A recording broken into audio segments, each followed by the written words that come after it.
सूरज उगने से बदलते हैं ये धरा आसमान, चलते रहने से हो जाती है हर मुश्किल आसान। चिंता को छोड़ कर आओ कर ले मन में शुभ चिंतन, हर पल को कर ले सफल सफल कह रही है ये पवन। संवार ले सुधार ले कर समस्या का समाधान, संवार ले सुधार ले कर समस्या का समाधान, कर समस्या का समाधान, कर समस्या का समाधान, कर समस्या का समाधान, कर समस्या का समाधान, कर समस्या का समाधान। नमस्कार, आदाब, सत श्री अकाल मित्रों, स्वागत है एक बार पुनः आप सभी का समाधान कार्यक्रम में। मित्रों, एक व्यक्ति के 3 मित्र थे। एक मित्र हमेशा उसके साथ रहा करता था, दूसरा जो मित्र था वो 8-10 दिन में मिला करता था, और तीसरा जो मित्र था वो कभी 4 मास 6 मास के बाद मिला करता था। एक बार कोर्ट में उसे एक गवाह की आवश्यकता पड़ी। उसने सोचा कि जो मित्र हमेशा मेरे साथ रहता है मैं उसको कहता हूँ ये मेरी तरफ से गवाही देगा। लेकिन जैसे ही उसने पहले मित्र से, जो कि हमेशा उसके साथ रहा करता था, कहा तो उसने कहा कि नहीं, मैं तो बिल्कुल भी कोर्ट में नहीं जाऊंगा। उसने साफ इनकार कर दिया। इस व्यक्ति को बहुत अफसोस हुआ कि जो व्यक्ति हमेशा मेरे साथ रहता है, इन मौके पे उसने मुझे सहयोग नहीं दिया। खैर, वो अपने दूसरे दोस्त के पास जो 8-10 दिन में मिला करता था गया। कहा एक गवाह की आवश्यकता है, क्या तुम गवाही दोगे? तो दूसरे मित्र ने कहा कि देखो मित्र, मैं कोर्ट के गेट तक तो जाऊंगा लेकिन अंदर जाकर के गवाही नहीं दूंगा। उसने कहा कि यदि गेट तक ही जाना है तो फिर फ़ायदा क्या है। बहुत निराश हो गया वो, उसे उम्मीद नहीं थी, फिर भी वो अपने तीसरे मित्र के पास गया जो कभी 4-6 मास में मिला करता था। जैसे ही वो तीसरे मित्र के पास गया, तीसरे मित्र ने कहा कि ठीक है, मैं चलूँगा तुम्हारे साथ गवाही देने के लिए। और जैसे ही तीसरे मित्र ने गवाही देने के लिए कहा कि हाँ ठीक है मैं चलूँगा, उसकी आंखों में चमक आ गई। क्या आप जानते हैं कि ये 3 मित्र कौन हैं हमारे? पहला मित्र है हमारा शरीर, जो हमेशा हमारे साथ रहता है, लेकिन जैसे ही आत्मा इस देह से निकलती है वैसे ही ये यहीं का यहीं रह जाता है। 24 घंटे हम इसे बनाते श्रृंगारते रहते हैं, लेकिन ये हमारे साथ नहीं जाता।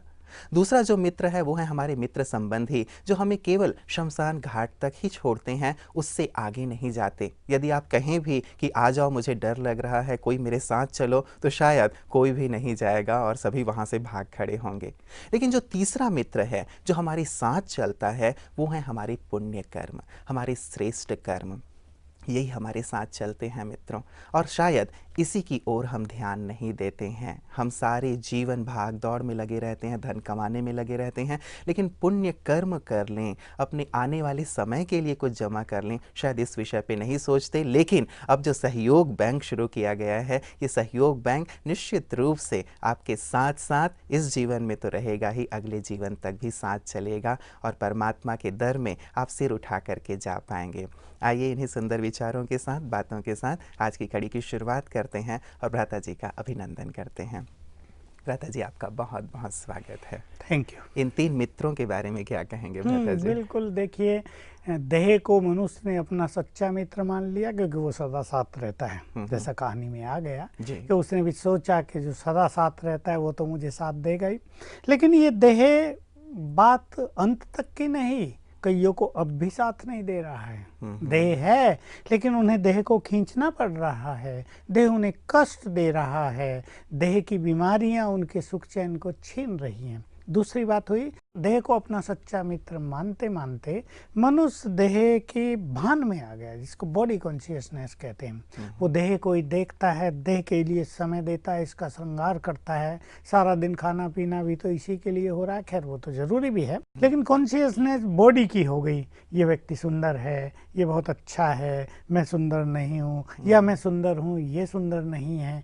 ये सब बॉडी कॉन्शियसनेस ने मनोविकारों का आह्वान कर दिया और इन मनोविकारों ने मनुष्य के सुख चैन को छीन लिया।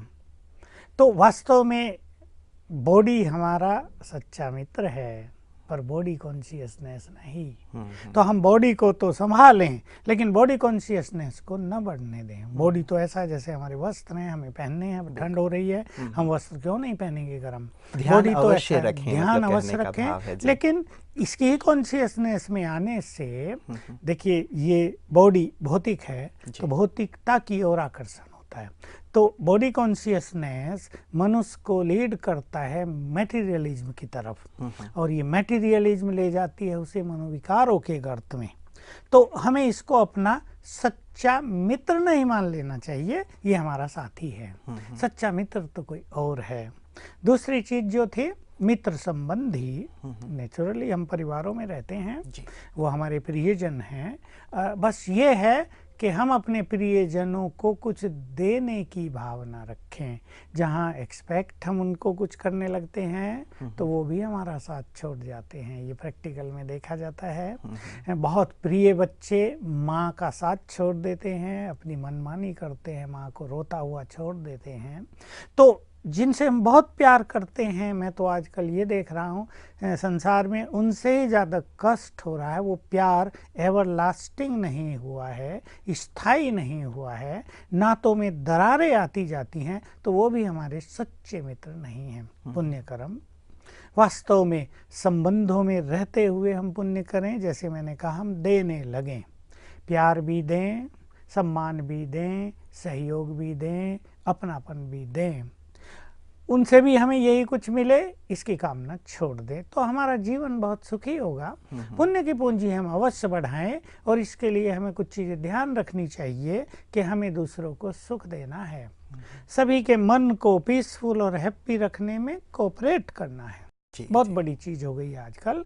घर में लड़की है, माँ के साथ काम कर रही है, लड़की ने कुछ गलती कर दी है, मान लो किचन में वो काम कर रही है और उससे कुछ गलती हो गई। अब माँ उस पर गर्म हो जाती है, गर्म होके उसको बुरा भला बोलती है। अब लड़की का मन बेचैन होता है, अशांत होती है, वो उसकी खुशी चली जाती है, माँ के प्रति एटीट्यूड्स निगेटिव हो जाते हैं। मेरी माँ तो ऐसी है, सदा ही डांटती रहती है, बड़ी क्रोधी है। तो ये सूक्ष्म रूप से पाप हो गया। पुण्य करें, गलती हो गई, कोई बात नहीं, ऐसे नहीं बेटा, ऐसे करना चाहिए, सिखाएं, तो उसको सुख मिलेगा कि हमारी मम्मी हमारा सच्चा फ्रेंड है। अब जो लड़की होगी वो माँ को फुल कोऑपरेट करेगी। अब घर में एक नई बहू आई, अब घर के सभी लोग, देखिए एक नया जो व्यक्ति घर में आता है उसके लिए एक समस्या होती है कि वो 20 साल तक, 22 साल, 25 साल एक और परिवार में रहा, वहाँ के लोगों के साथ उसने एडजस्टमेंट किया होगा, उनके संस्कारों से मिला होगा, कुछ सीखा होगा, कुछ सिखाया होगा। अब वो एक दूसरे परिवार में आ गई लड़की। अब वहाँ मान लो 6 लोग हैं, 6 के 6 ये सोचते हैं जो बहू आई है वो हमारे अनुसार चले। अब 6 लोग उससे एक्सपेक्ट कर रहे हैं। वो एक परिवार छोड़कर दूसरे परिवार में आई है, उसको अभी प्यार की भी तलाश है, अपनेपन की तलाश है, लेकिन सभी अगर उससे शुरू में ही एक्सपेक्ट करने लगे, उसने रोटी जला दी और सास डांट डपट करना शुरू किया, क्या सिखाया तुम्हारी माँ ने, ससुर ने कुछ उल्टा सुल्टा बोलना शुरू किया, एक तो गरीब घर से आई हो, फिर कुछ सीख के भी नहीं आई हो, भाग जा अपने घर, दहेज भी नहीं रहे, तो क्या होगा?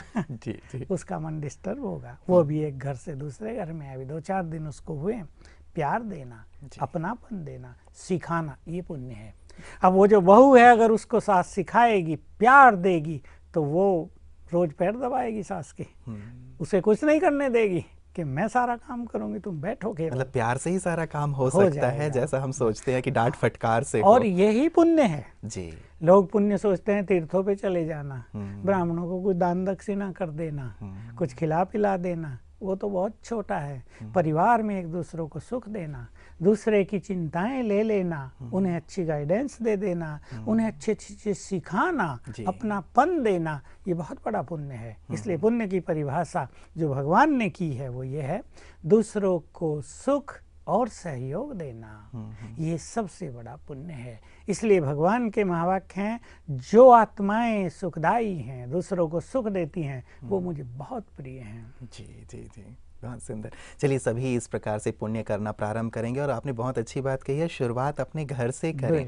कई बार हमारे घर में आग लगी होती है और हम बाहर के लोगों के घरों की ओर ताक रहे होते हैं, तो इस शुरुआत जो शुभकामनाओं की है वहाँ से करें। और मुझे लगता है प्रथा जी, अब ये जो हमने बैंक की शुरुआत की है, तो इससे भी वास्तव में सभी लोगों को ये पुण्य करने की जो प्रेरणा है सतत मिलती रहेगी और पुण्य का खाता भी जमा होता रहेगा। बिल्कुल बिल्कुल। बस इसमें ये और जोड़ दें कि हम ये वाइब्रेशंस देने की सेवा तब बहुत अच्छी तरह कर पाएंगे जब हम अपने परिवार में स्नेह, सम्मान और सहयोग का वातावरण बनाएंगे। और हर एक को ये सोचना चाहिए कि इसकी शुरुआत मुझे करनी है। और विशेषकर जिन्होंने ज्ञान लिया है, राजयोग सीखा है, उन्हें पहले शुरुआत करनी चाहिए। दूसरों को भी सिखाने के लिए ये तीनों चीज़ें अगर अपने परिवारों में, अपनी टीम में, कहीं भी ऑफिस में अगर तीनों चीज़ों का प्रयोग करेंगे तो वास्तव में चित्त शांत रहेगा, समस्याएं होंगी नहीं। एक दूसरे को सब कोऑपरेट करने लगे तो समस्याएं रहेंगी कहाँ। भाई तुम्हारी तबीयत खराब है, लाओ आज तुम्हारा काम मैं करूँगी, मुझे बताते हैं कि और इससे ही तो भ्राता जी दुआएं मिलती हैं। शायद हम नॉर्मल हैं, हम हमारी काम काज जैसे चल रहे हैं वैसे चल रहे हैं, तब तो कोई प्रॉब्लम नहीं है यदि हम सहयोग देते हैं तो। लेकिन सचमुच जब मुझे बहुत ज़्यादा ज़रूरत है, मैं बीमार हूँ, मैं कुछ कर नहीं पा रहा हूँ, तब किसी ने मुझे पानी पूछ लिया या मेरे काम कर दिए, तो जीवन भर हम याद रखते हैं। हाँ, मुझे याद है बचपन में मुझे बहुत काम था, तो मैं अकेला था, काम बहुत था। एक लड़का आया, कहा मैं तुम्हें मदद करूं। उस दिन अव्यक्त बाप दादा का प्रोग्राम था, उसने मुझे मदद की, तो मेरे कम से कम 15 मिनट बचे, मैं पहले पहुंचा।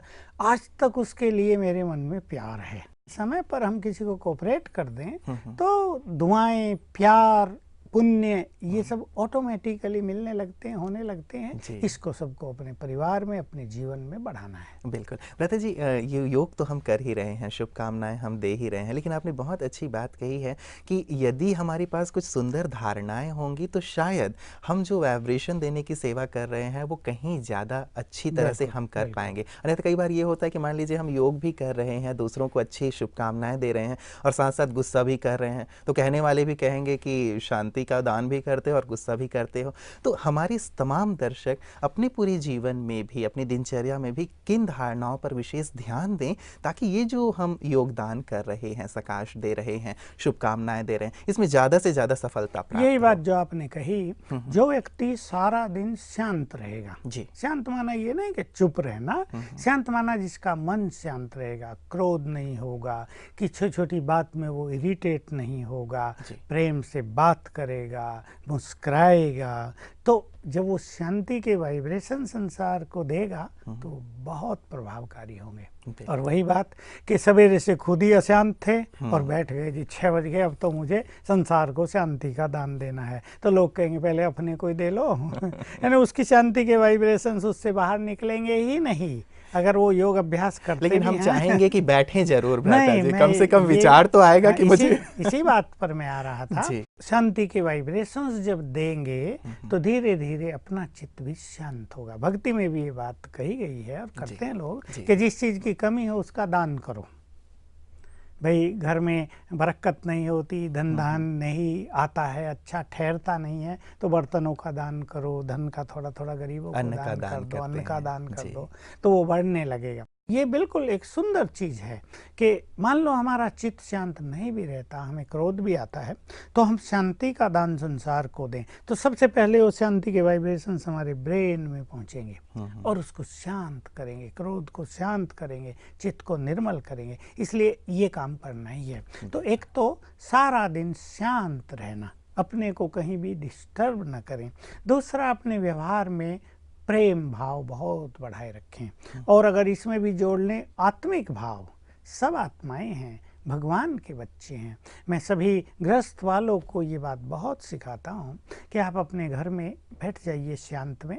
10 लोग हैं आपके घर में, 10 के 10 को आत्मा देखिए, ये सब चमकती हुई ज्योति हैं, सब भगवान के बच्चे हैं, ये सब देवकुल की आत्माएं हैं।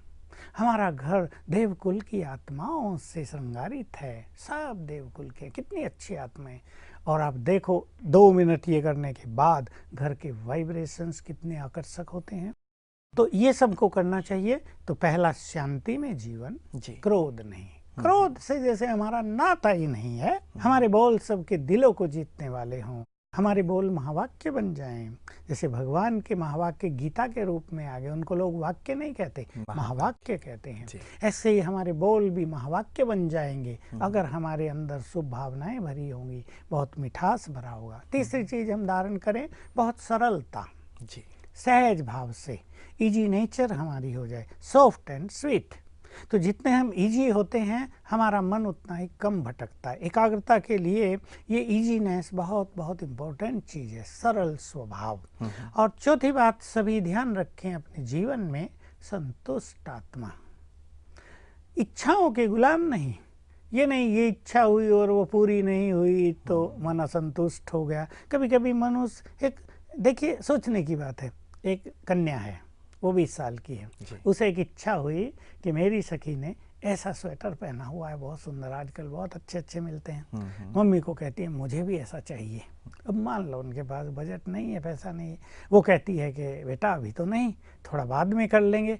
और उसको वहाँ अपने फ्रेंड सर्किल में लज्जा आती है, सब ने अच्छे अच्छे पहने हुए, मेरे पास ये नहीं है। अब उसका चिंतन शुरू। तो ये एक इच्छा उसकी खुशी को नष्ट कर रही है, उसकी संतुष्टता को नष्ट कर रही है, उसका चैन जा रहा है। जब तक उसे स्वेटर ना मिले, वो लंबा सा स्वेटर मिलेगा, वो शांत होगी और कहेगी वाह मम्मी बहुत अच्छी है। तो ये ऐसी बातें हैं, चीज बहुत छोटी, उसकी कीमत बहुत थोड़ी, और हमारी मनोस्थिति, हमारी शांति बहुत कीमती, उसकी कीमत आंके ही नहीं जा सकती। तो हम एक छोटी सी चीज से अपनी एक बड़ी चीज को नष्ट कर लें, ये नहीं। ठीक है, इच्छा हुई, इच्छा सामने रखी माँ बाप के, तुरंत पूरी की तो सो बेटर, नहीं की तो ओके। तब तक कोई फ्रेंड सर्किल में जैसा उन्होंने पहना है ऐसा ही हमें थोड़ा पहनना है। ठीक है, वो हमें फॉलो करें ना, हम उन्हें फॉलो क्यों करें। हाँ, ऐसा संकल्प अगर कर लें और जरा ओपन माइंडेड रहें, इससे क्या होता है, किसने क्या पहना है, अच्छा स्वेटर मिल गया, अच्छे कपड़े मिल गए तो हम खुश हो गए, संतुष्ट हो गए, और ये चीजें नहीं मिल गई तो हम असंतुष्ट हो गए। तो ये चीजें ना, ये 4-5 चीजें ध्यान रखेंगे तो ये वाइब्रेशंस देने की सेवा बहुत प्रभावकारी होगी और इससे बहुत को फायदा होगा। बहुत सुंदर रहता जी, एक सार रूप में बहुत सारी बातें हमारे जीवन में आ गई हैं, और ये यदि धारणाएं जीवन में आ जाएं, ये सद्गुण आ जाएं, तो निश्चित रूप से वाइब्रेशन तो निश्चित रूप से जाएंगे ही जाएंगे। मुझे लगता है हमारे जीवन से भी लोग बहुत कुछ सीखेंगे। बाहरी चीज़ तो जो भी महान पुरुष हुए हैं, मुझे लगता है उन्होंने एक ही चीज़ कही है कि सादा जीवन उच्च विचार, कि जीवन में भले ही कपड़े सादे हों लेकिन विचारों में उच्चता हो। तो जीवन में यदि ऐसी धारणाएं होंगी निश्चित रूप से जीवन कपड़े देखते ही नहीं लोग। जी जी जी, फिर कपड़े नहीं देखते, उनके विचारों से, जो उनकी पर्सनालिटी होती है उससे लोग इतने प्रभावित रहते हैं। उन्हें क्या पहना है, वो क्या खाता है, इसकी ओर तो लोगों का ध्यान ही नहीं जाता,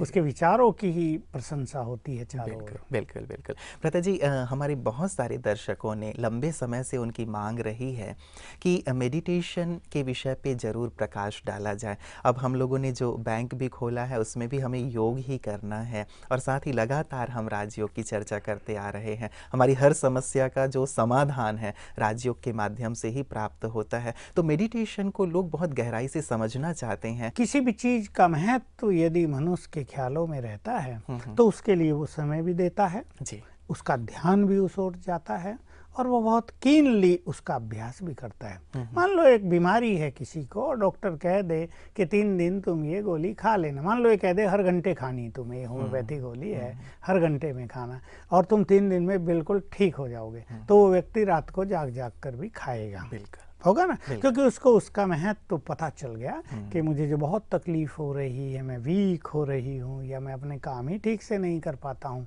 3 दिन की तो बात है, फुल अटेंशन देगा। ऐसे ही ये राजयोग वास्तव में हमारी इनर पावर्स को बहुत बढ़ा देता है। Actually Rajyoga is one process to know the self, और it can teach us how to use our minds power properly. हम अपने मन की शक्तियों को ठीक से कैसे यूज करें और हम कितने शक्तिशाली हैं, इसकी अवेयरनेस हमें बहुत अच्छी हो जाए, ये राजयोग से होता है। एक मेन चीज जो हम देख रहे हैं आजकल अपने समाधान के कार्यक्रमों से, पहले हम कहते थे, अब हम विद एक्सपीरियंस बोलेंगे कि Rajyoga is the best healing energy. Rajyoga के अभ्यास से हमारे अंदर रोगों को ठीक करने की बहुत बड़ी शक्ति आ जाती है। क्योंकि सबसे पहले तो यही होता है कि मन प्रसन्न रहने लगता है, नेगेटिव विचार नष्ट हो जाते हैं, विचारों को क्या करना है, हमें क्या क्या सोचना है, क्या नहीं सोचना, ये राजयोग हमें सिखा देता है। हमें ये अवेयरनेस हो जाती है कि हम क्या गलत सोच रहे हैं। मेरे पास आज ही 4-5 लोग ऐसे आए, उनमें से बहनें ही अधिक थी, माताएं, जिनके यही प्रश्न थे, हम क्या सोचते हैं हमें पता नहीं और हम सोचते ही रहते हैं, और इससे मन खुश नहीं रहता। उनके चेहरों पर वो झलक थी। और मुझे लगता है ज्यादातर लोगों की ये समस्या रहता है जी कि सोचे जा रहे हैं, पता ही नहीं कि क्या सोच रहे हैं, और उन्हें ये पता नहीं कि आखिर से रोका कैसे जाए। जब पता चलता है कि उदास चेहरा दिखता है, चेहरों पर खुशी नहीं होती है, सब खुशी मना रहे हैं, ये अननेसेसरीली अनहैप्पी हैं, उनको भी समझ में नहीं आ रहा। बच्चे भी कहते हैं मम्मी आपको हुआ क्या, आप खुश क्यों नहीं है? वो कहती पता नहीं मुझे क्या हो गया, मैं क्यों खुश नहीं हूँ। तो ये सोचने का इफेक्ट है। तो राजयोग मनुष्य को अवेयरनेस देता है, तुम क्या सोच रहे हो। जो कोई तुम सोच रहे हो उसकी तो तुम्हें जरूरत ही नहीं है, उसको तो तुम 1 सेकंड में अवॉइड कर सकते हो। और राजयोग हमें नए संकल्प प्रदान करता है, क्योंकि आज मनुष्यों के पास सुंदर विचार नहीं है, आज उनके पास खुशी के संकल्प नहीं है। अब किसी को भी हम कह दें खुश रहा करो, वो कहेगा कैसे रहूं भाई, क्या इतनी समस्याएं हैं, खुश कैसे रहूं कैसे, खाता हूं अच्छा, खुशी होती नहीं, बड़े अच्छे अच्छे कपड़े पहन लिए। अच्छा, सबसे बड़ी बात तो ये भी अब रहता है जी कि कोई भी ऐसा दुकान नहीं है जहाँ ये खुशी मिलती हो, शांति मिलती हो, ये दुकान ही नहीं है। तो ये राजयोग की दुकान है बहुत बड़ा, ये स्टोर हाउस है जो हमें ये सिखाता है क्या सोचो, क्या नहीं सोचो, उसकी अवेयरनेस तो होती है, लेकिन मैं ध्यान दिला रहा हूं अपने दर्शकों का, क्या सोचो। तो अगर हम सुंदर सोचना प्रारंभ कर दें तो जो वो चीजें हैं ना जिनकी किसी को अवेयरनेस नहीं है, किसी को अवेयरनेस है, वो विचार आप ही समाप्त हो जाएंगे। तो राजयोग का सबसे बड़ा फायदा यही है। मैं राजयोग के लिए इसलिए कहता हूँ, Rajyoga is the art of living and Rajyoga is world administrative training. हमारे यहाँ IAS वाले आते हैं ना कभी कभी, तो हम हंसी में क्या करते हैं, तुमने IAS किया, हम WAS के कंपटीशन में हैं, बहुत, लेकिन बहुत बड़ी एजुकेशन है। वो कहते हैं WAS, ये तो कभी सुना नहीं।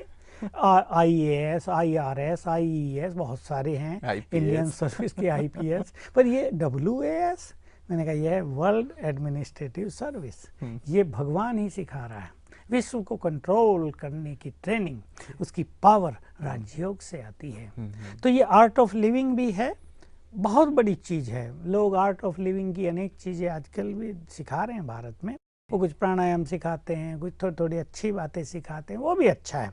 लेकिन टोटल हम अपनी इनर पावर्स को बढ़ा लें और जीवन जीने की कला सीख जाएं। केवल प्राणायाम ही तो जीवन जीने की कला नहीं है ना, व्यवहारिक कला, चिंतन करने की कला, एटीट्यूड्स कैसे हों उसकी कला, हमारा व्यवहार कैसा हो उसकी कला, हम समस्याओं से आराम से कैसे पार हों उसकी कला, कोई बड़ी से बड़ी बात आ गई उसको हम कैसे फेस करें उसकी कला। तो आर्ट ऑफ लिविंग एक छोटी चीज नहीं है, लाइफ एक लंबी चीज है, लंबी यात्रा है, बहुत सारी चीजें इसमें शामिल हैं, हजारों जी। हर एक के जीवन में अलग अलग चीजें हो सकती हैं जो उसको सीखना है। तो Rajyoga teach us how to live, how to enjoy our life. ये सुंदर एक यात्रा भी है और राजयोग एक बहुत अच्छी यात्रा है। अब ये तो हुई संसार के लोगों के लिए, लेकिन जो स्पिरिचुअल हैं, जो योगी बनना चाहते हैं, वो राजयोग के द्वारा तीनों लोकों की सैर कर सकते हैं। बहुत सुंदर ये चीज होती है। राजयोग के द्वारा जब चाहे प्रभु मिलन का आनंद लिया जा सकता है। राजयोग के माध्यम से भगवान से जब चाहे बातें की जा सकती हैं, अपनी बातें उसको सुनाई जा सकती हैं, उसकी बातों को कैच किया जा सकता है। राजयोग मनुष्य की बुद्धि को रिफाइन और डिवाइन करता है, उसकी एकाग्रता को बढ़ाता है। बहुत सारे बच्चे ऐसे हैं जिनके कैपेबिलिटी ऑफ इंटेलेक्ट अच्छी नहीं होती। आज भी एक पेरेंट्स अपने बच्चे को लाए, 12वीं में पढ़ता है, देखा मैंने उसको चेहरा तो कहा कि बच्चों जैसी बुद्धि है, बहुत मेहनत करता है, सफलता होती नहीं, इसके ब्रेन का डेवलपमेंट कैसे हो। उसको हमने वो विधियां सिखाई। एक छोटी बच्ची आज हमारे पास आई जो अभी 7 साल की है, लेकिन हाइपर एक्टिव है और दूसरों को बुरा बोल के अति आनंदित रहती है। मुझे बोल रही थी, माँ उसकी डांट रही थी, मैंने कहा नहीं नहीं बोलने दो ना इसको, और बोल के बड़ी खुश। तो ऐसी स्थितियों को हल करने की शक्ति भी राजयोग हमें देता है। ब्रेन को पीसफुल करना, अपने माइंड को मैनेज करना, अपने लाइफ को ठीक से मैनेज करना, संबंधों को मैनेज करना, ये सब राजयोग हमें सिखाता है। तो एक बहुत बड़ा वाइड फील्ड है इसका। कोई किसी फील्ड में इसको यूज करेगा, कोई किसी फील्ड में। और जो फिलोसोफर्स हैं उनको मैं कहूँगा, जो ज्ञानी हैं, राजयोग से पूर्व जन्मों के विकर्म नष्ट हो जाते हैं। राजयोग से पास्ट की मेमोरी नष्ट हो जाती है। बहुत गंदगी मनुष्य ने अपने अंदर भर ली है। कल ही मुझे एक परिवार मिला, 3 थे, तीनों में ही अलग अलग तरह का डर था। एक को सपने में बहुत सांप आते हैं और खाने को आते हैं, उसको उनसे डर लगता है और उसका इफेक्ट उसके सारे दिन पर उसको नजर आता है। बच्ची है, उसको कहा ये डरती रहती है, घर से बाहर जाएगी तो डरेगी, कहीं ऊंचाई से नीचे पानी को देख ले तो डरेगी, अकेली कहीं होगी तो डरेगी। तो इसका पता ही नहीं चलता इसके डर का कारण क्या है। और मम्मी को भी कोई ऐसा ही डर था। तो ये पास्ट की स्मृतियों के कारण है। अब किसी को पास्ट जन्म में बिल्ली ने घायल कर दिया था, उसको डर लगा था, वो बिल्लियों से डरेगा। किसी के ऊपर छिपकली गिर गई थी और छिपकली से उसको थोड़ी सी परेशानी हुई थी। हालांकि छिपकली किसी को काटती नहीं बेचारी, लेकिन उसको छिपकली कमरे में देखते नींद नहीं आएगी, छिपकली को निकालो तब मैं सोऊं। तो राजयोग क्या करता है, पास्ट की ऐसी नेगेटिव मेमोरी जो हमारे सबकॉन्शियस माइंड में, हमारे ब्रेन में प्रिंट हैं, उनको ये वाश ऑफ कर देता है, डिलीट कर देता है। ये बहुत बड़ी चीज है, क्योंकि इसका समाधान संसार में और किसी के पास नहीं। हिप्नोटाइज करने वालों के पास है, थोड़ा बहुत वो लोग कर देते हैं। इस लड़की का बताया कि हिप्नोटाइज भी इसको कराया गया, उन्होंने भी अपनी बहुत अच्छी मेहनत की, लेकिन ये केस ठीक नहीं हुआ। कुछ केस उनके द्वारा भी ठीक हो जाते हैं। वो मेमोरी को तो, नई मेमोरी तो डाल सकते हैं, पुरानी मेमोरी को डिलीट तो कर सकते हैं, पर वो माइंड को एम्पावर नहीं कर पाते, उसे शक्तिशाली नहीं बना पाते, ताकि फिर से उसका फोर्स ना आ जाए। कभी कभी राजयोग के माध्यम से, ये राजयोग के माध्यम से होता है। तो बहुत ही जीवन के लिए यूजफुल एक ये टेक्निक है। किसी को सफलता चाहती हो वो राजयोगी बने, किसी को अपने जीवन में खुशियां चाहती हो वो राजयोगी बने, कोई अपने संबंधों में मधुरता का रस घोलना चाहते हो वो राजयोगी बने, और किसी को मुक्ति चाहिए, किसी को स्वर्ग चाहिए, तो राजयोग से सरल मेथड और उसके लिए कुछ नहीं हो सकता। क्या बात है भ्राता जी, आपने पूरे खजाने खोल दिए हैं। मुझे लगता है कि अब तो राजयोग का अभ्यास करना ही होगा, क्योंकि इतनी ज्यादा प्राप्तियां सहज रूप से जो हमें कराने वाली विद्या है, उस विद्या को तो अवश्य ही सीखना चाहिए। सारे संसार को सीखना पड़ेगा। बिल्कुल बिल्कुल। आपका बहुत बहुत शुक्रिया भ्राता जी। मित्रों, कहते हैं कि राजयोग भारत की गुह्यतम विद्या है, सर्वोत्तम विद्या है। ऐसी विद्या जो मुक्ति और जीवन मुक्ति प्रदान कर सकती है, और ऐसी विद्या जो भ्राता जी ने आज बहुत सारी बातें हमारे सामने रखी हैं, निश्चित रूप से इतनी प्राप्ति कराने वाली जो विद्या है, राजयोग है, उसे तो अवश्य ही हम लोगों को सीखना चाहिए। मेडिटेशन एक बहुत ही छोटा शब्द लगने लगा है अब राजयोग के सामने, लेकिन इसकी महत्ता और क्या क्या है, और कैसे हम क्रमबद्ध रूप से मेडिटेशन सीख सकते हैं, राजयोग की गहराई में उतर सकते हैं, इसकी चर्चा को आगे हम भ्राता जी के साथ जारी रखेंगे। वक्त आज हमें यहीं तक इजाज़त दे रहा है। आज का आपका पूरा दिन बहुत बहुत शुभ और मंगलमय हो। इन्हीं शुभकामनाओं के साथ नमस्कार।